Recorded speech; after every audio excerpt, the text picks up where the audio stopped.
கர்த்தருடைய கையாயிருந்தால் என்ன செய்வேன்? நாம் கொரிந்தியரிலே வாசித்த பிரகாரம் நாம் கிறிஸ்துவின் சரீரமாயும் தனித்தனியே அவருடைய அவயங்களுமாயும் இருக்கிறோம் என்று வாசித்தோம். அதன்படி நான் கிறிஸ்துவினுடைய கையானால் நான் என்ன செய்வேன்? கிறிஸ்து என்ன செய்தார்? ஊழியத்திற்கு ஒரு முறை போய்கொண்டிருந்த பொழுது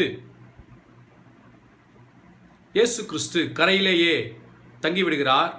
தூதர்கள் எல்லாம் படவில் ஏறி இக்கரையிலிருந்து அக்கறைக்கு போகிறார்கள். திடீரென்று நடுஜாமத்திலே